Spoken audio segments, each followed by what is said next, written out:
Tell me about the your family foundation, which your wife Amanda and you got started several years ago. Yeah, we had different opportunities playing in Cleveland to work with different whether it be children in the hospital or visits to different places. And one of the things that we always just felt like a strong connection to was children who were going through a tough time and their families. And so we thought we wanted to kind of try to, like I said, start our own foundation, our own thing where we could, use some of the unique opportunities that we have to try to, make the tough time that they're going through a little more enjoyable, or give them, some moments to enjoy throughout the process. Corey, one of the things I know you want to do with Kluber's Kids, that portion of your foundation, is you want to have some children come out to Globe Life Field whenever the restrictions in terms of fans are lifted. How much do you realize with your stature you can impact a kid's life when you get that in-person contact? Yeah, I mean, I think that obviously the situation now makes it a little tougher to have those, in-person contacts and stuff. But when they are, available, or it is an opportunity for it, I think that, for Amanda and I to just to know what those kids are going through, but then to see just coming out to the ballpark and seeing guys take batting practice, to be on the field, all that kind of stuff, just to see the smile that it puts on their face, that kind of makes it all worthwhile, just to see that sort of stuff. So, it's really cool. It's really cool to see how meaningful that is to those kids and their families. The event coming up in September, curveball for a cause at the Lowe's, right there by the ballpark. What goes on at the gala? So, we have some auction items, some really cool auction items. Obviously in the past it's a little bit different with the situation now, but myself and teammates have been there. Had the opportunity to hang out, mingle a little bit with us. Dinner, entertainment, all that kind of stuff. It's a fun time. Obviously, it'll be structured a bit differently because of what's going on right now, but I think it'll still be an enjoyable time for everybody. And it's kind of the main fundraiser that we have for the foundation. It really gives us a chance to put some of the programs in place that we enjoy doing and we think are beneficial. After all those great years in Cleveland, Corey, how important is it for you to move your foundation and all the wonderful benefits of the foundation and make an impact here in the DFW area?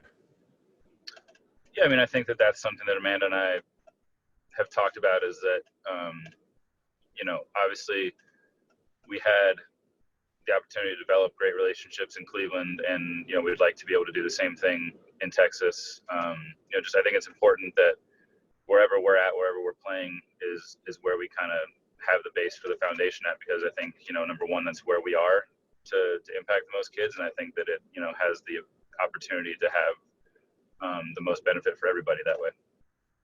I know you and Amanda visited hospitals on a regular basis when you were in Cleveland. Was there a moment maybe when you were visiting a family in the hospital where it just crystallized for both of you that, hey, this is where we need to invest our time? I wouldn't say a singular moment. I think just like I was mentioning earlier about Kluber's Kids, going into the hospital or wherever it be and visiting patients, children, just the opportunity to have a break from the normal that they're going through at that point in time. You can tell that it means a lot to them. Just something to take their mind off what's going on, or to break up the day-to-day that they kind of go through. It's the same answer, honestly. You see the smiles on their faces and how much it means to them, how much it means to their family. It really hits you. Speaking of Kluber's Kids, you have 3 of them, and you obviously have your wonderful wife, Amanda. Tell us about Corey Kluber, the person, because we know about your baseball prowess, but a lot of people here, despite you playing at Coppell, don't know about Corey Kluber, the person. Tell us about Corey Kluber, the person. not a whole lot there. I mean, spend if I'm not at the ballpark, I'm trying to spend as much time with the family as I can. I think that we spend a lot of time away from each other throughout the season and stuff. So, I think we all feel like there's probably some opportunity when we are together to kind of make up for lost time, so to speak. So yeah, really just, we try to spend as much time together. That's nothing too exciting, I guess. What has this year been like for you? Of course, getting traded to your hometown team, the Rangers, and then with the pandemic hitting and everything. What's it been like for you this year? Different. I mean, I think that obviously the pandemic has made it different for everybody. I think that there's different circumstances to most people's lives now than they were used to before, and I don't think baseball players are any different. I think it's just a matter of being flexible and kind of adjusting to the time that we're in, and there's new policies, restrictions in place for everybody, and just being able to kind of adjust your life to meet those. What are your thoughts, Corey, as you see the cases in Major League Baseball spike? Whether it started with the Marlins, then it made its way to the Phillies, and now the Cardinals have been affected. What's going through your mind as you see this? I think obviously it's unfortunate. That's what we're all trying to avoid with the policies, in place and stuff like that. And so I think it just kind of reinforces how important it is for everybody not to let their guard down, to follow those policies and kind of realize that there may be some things that are a little bit of an inconvenience to the way that we're used to it, but they're there for a reason. I think that obviously the more we can keep those types of situations out of the game, then obviously the much better off everybody's going to be. What are you seeing out of this Rangers team as you watch now from afar? Of course, a disappointing loss last night, but the makeup of this team in your short time, you had spring training and then back in July with the team. What do you make of the foundation that's being laid here with this Rangers team? Yeah, I think that foundation's been laid. It's a great group of guys, great staff. I think that despite whatever the wins and losses are early on in the year, I don't think that there's anybody who doesn't believe in each other in that locker room, and I think that goes a long way. It's obviously a different set of circumstances as far as building camaraderie, all that kind of stuff, with just not being able to necessarily spend the amount of time together that we're accustomed to. But I think that, like I said, having a group of guys in the locker room who are all pulling in the same direction and believe in each other can go a long way towards making up for that.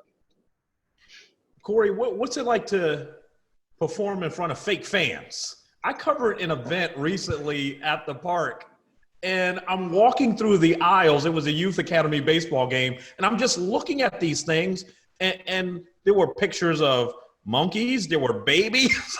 There's all kinds of stuff that I'm like, what is this? What's that like? I haven't investigated them enough, I guess, to see the different pictures that are on them. But I do think it helps give a little bit of a sense of normalcy to not see the empty chairbacks, to have something in the seats. I think, when you're out on the field and stuff, it appears, a little bit more normal than just an empty stadium. So I think in that regard, it's helpful. As far as you've got another year on your contract with the Rangers when you get back and so far. How much are you looking forward to getting back in that ballpark with fans in the stands and so forth? Yeah, definitely. The ballpark's great. It's beautiful. I'm sure that it's disappointing for everybody involved, all the fans, to not be able to enjoy it, at this moment. But I can only imagine how excited they'll all be once they do have that opportunity. And, I think that with the roof and a raucous crowd, it's going to be a pretty intimidating home field advantage. Corey, how would you describe the ability that you have had and the opportunities and that you've made good on to become a Cy Young Award winner, not once, but twice? A lot of people who grow up pitching, they dream of even having a chance to do it once. You've done it twice. How would you describe how that's materialized and how that's all worked out for you? I don't think ever winning awards is ever a goal of mine. You know, my goal was always to play in the major leagues. You know, kind of have a establish myself as a major leaguer. You know, have the respect of my teammates, and go. And then once that happens, you know, I think you go out and just try to win games.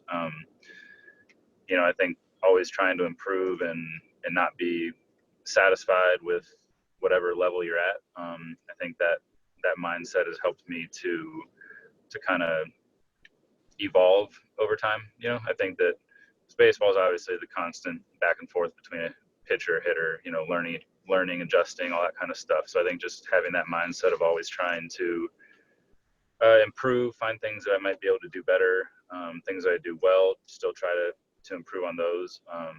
You know, just not being satisfied. When you look back growing up in Coppell, how much did that help you, you think? I mean, Coppell is known for a great baseball program through the years. And not only that, but the youth programs in Coppell. How much did that help you as you set out to realize your dream? And how much was your dream formulated on those baseball fields in Coppell? Yeah, I think whether it's playing baseball or playing other sports growing up, you know, I think having the opportunity to do a bunch of different sports is obviously useful. I think that nowadays, you know, there's a lot of specialization early on ages and stuff, and I think that probably does more harm to kids than it does good. So yeah, I think that just having the opportunity to play a bunch of different sports, not feeling like I had to pick one or focus on one, you know, I think it has benefits down the road as well. How much have you thought about the looming fact in the room, Corey, that this Rangers franchise has never won a World Series title, and you could be a part of the first Rangers team to ever win a World Series title? Is that something you even think about? I wouldn't say that thinking about a member of the first team, but I would say that obviously every team's goal every year is to win the World Series. So, you know, I don't think that changes whether you get traded from one team to another. I think that every player still strives to win a World Series every single year. You know, even guys that have won them before, that I don't think that drive goes away to win. You know, I think that's why we all play. You know, that competitive nature is to have a chance to be the last team to win a game at the end of the year. I got one more question about your time at Coppell. I know your senior year you suffered an injury, and because of that, you went undrafted, wound up going to Stetson University. How much, when you look back at that, how much did overcoming that setback and what you learned from that, how much has that helped you as you went forward? And even today, as a 34-year-old playing back in your hometown here in Arlington and overcoming an injury, how much does what happened at that point really molded you into who you are today? Yeah, I'm sure it does. You know, I think it probably, anytime you go through the experience of having an injury or coming back from something, I think that obviously you have those experiences to fall back on if you're ever in that situation again. So I think, you know, kind of developing the mindset of not feeling sorry for yourself, but kind of, you know, doing whatever you can to get better, get back as quickly and, you know, healthy as you can. I think that probably, you know, sets the groundwork for the future if you ever have to encounter that again. My final question for you, Corey, is we mentioned your 3 beautiful kids and your wonderful wife, Amanda, but I noticed on your Instagram, Hercules. Tell me about Hercules, man. Yeah. Hercules is our dog. Nice big Italian Mastiff. You know, he puts on a show, being real tough, but obviously all dogs are softies once you get to know them. So. All right, Corey, we appreciate it and look forward to you getting back on the mound. Thank you. Thanks, guys. Thank you, Corey. All right. Okay, Corey.